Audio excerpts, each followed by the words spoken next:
अस्सलामुअलैकुम। एक सवाल जो कि बहुत ज़्यादा पूछा जा रहा है कि 1 किलोवाट में कितने केवीए होते हैं या 1 केवीए में कितने किलोवाट होते हैं। तो हमने इसके जवाब में लिखा है कि ये सवाल नामुकम्मल है। तो आइए तफसील देखते हैं कि ये सवाल क्यों नामुकम्मल है और इसको कैसे मुकम्मल किया जा सकता है। स्क्रीन पर देखिए, हमने एक जनरेटर दिखाया है। ये जनरेटर 2 केवीए का जनरेटर है, यानी कि ये 2 केवीए के लोड को पावर प्रोवाइड कर सकता है। लोगों का ये सवाल होता है कि ये कितने किलोवाट के लोड को सप्लाई मुहैया कर सकता है। तो इस बात का जवाब नहीं दिया जा सकता जब तक हमें ये ना पता हो कि हमारे सामने जो मोटर है या जो भी लोड है उसका पावर फैक्टर कितना है। उसका पावर फैक्टर से ये मुराद है कि जब हम इसको इसके साथ लगाएंगे तो जो करंट और वोल्टेज चलेंगे उनमें कितना फेज़ डिफरेंस है, और उस यानी कि जो करंट कितना लीड कर रही है या लैग कर रही है।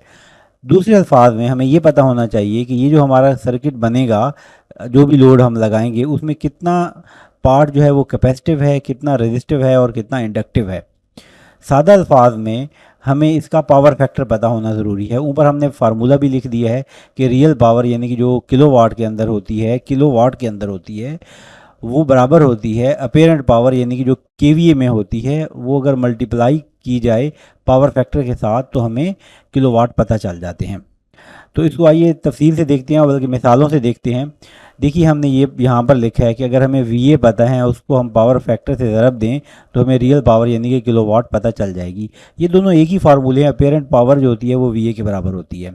तो आइए हम मिसाल ये लेते हैं कि हमारे पास जो वीए हैं वो 2000 हैं, यानी कि केवीए हमारे पास 2 केवीए हैं। ये हमने फ़र्ज़ कर लिया है और हमने ये किया है कि हम फ़र्ज़ करते हैं कि हमारा पावर फैक्टर 1 है। पावर फैक्टर 1 तभी हो सकता है जब हमारे पास इंडक्टिव लोड ना हो। मोटर के केस में तो ऐसा होना मुमकिन नहीं होता। मिसाल के तौर पर हमने कोई हीटर लगाया हुआ है और उसका पावर फैक्टर 1 है। अगर उसका पावर फैक्टर 1 इसी वजह से है कि वो एक रेजिस्टिव लोड है, अदरवाइज़ पावर फैक्टर 1 नहीं हो सकता। तो क्या होगा कि हमारे पास जो फार्मूला है उसके तहत क्या होगा कि वी हमें पता है 2000 हैं और पावर फैक्टर 1 है, तो हमारी सारी की सारी पावर इसके अंदर ट्रांसफ़र होगी जो हमारा लोड होगा यानी कि हीटर, और हमारे पास जो किलोवाट हैं वो भी 2000 यानी कि 2 किलोवाट निकलेंगे। लेकिन हर केस में ऐसा नहीं होगा। मिसाल के तौर पर कोई मोटर लगी हुई है और उसका पावर फैक्टर जो है वो 0.6 है। तो 0.6 होने से ये मुराद है कि इसमें जो वोल्टेज हैं वो लीड कर रहे हैं और करंट लैग कर रही है, और इनके दरमियान एक फेज़ एंगल मौजूद है जिसका कॉज अगर हम लें तो वो 0.6 बनता है। तो हमें बस ये हमने कह दिया है कि पावर फैक्टर 0.6 है। अगर 0.6 को हम 2 केवीए से ज़रब देंगे तो हमारे पास 1200 वाट आते हैं, यानी कि 1.2 किलोवाट।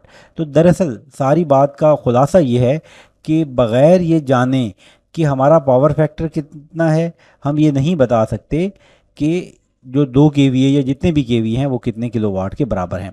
अगर आपको हमारी वीडियो पसंद आई है तो वीडियो को लाइक करें, चैनल को सब्सक्राइब करें। किसी बात की समझ नहीं आई तो कमेंट सेक्शन में लिखें और दूसरों के साथ भी वीडियो शेयर करें। शुक्रिया।